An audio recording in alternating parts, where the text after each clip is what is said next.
पायो रघु नंदन हरि की गाय के गोबहरा से अरे नाली पायो रघु नंदन हरि। चूंकि हमने तिलक माइल माइल बताई हाथ उठाओ भैया मोती चौका से नाली पायो रघु नंदन हरि।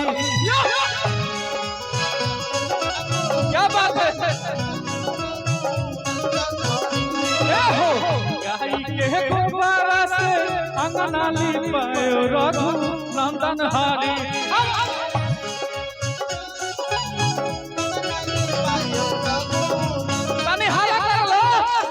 गाय के गोबरा से अंगनाली पायो रघु नंदन हरि।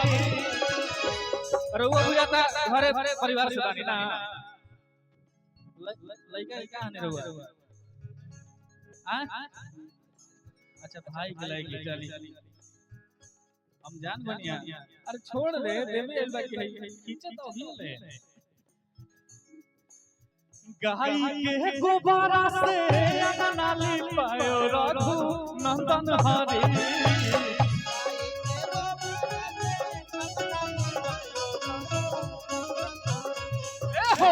गाय के गोबरा से अंगनाली पायो रघु नंदन हरि। मोती चौका से अंगनाली पायो रघु नंदन हरि।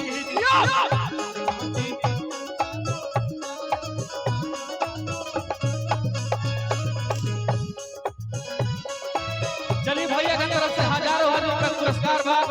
अजय बच्चन भैया के तरफ से लाखों रुपए पुरस्कार मिला।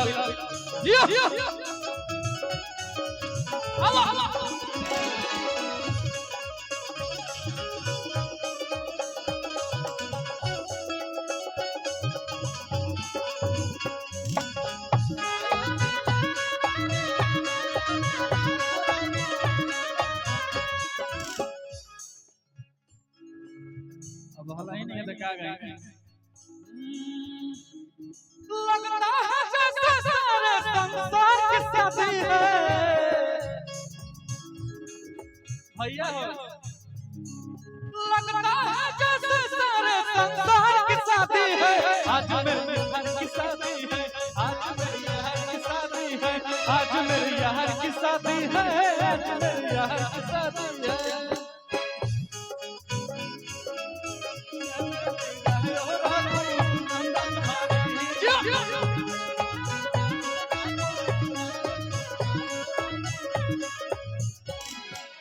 भैया हो भैया तो सुखले सुखले गाय को यहाँ पर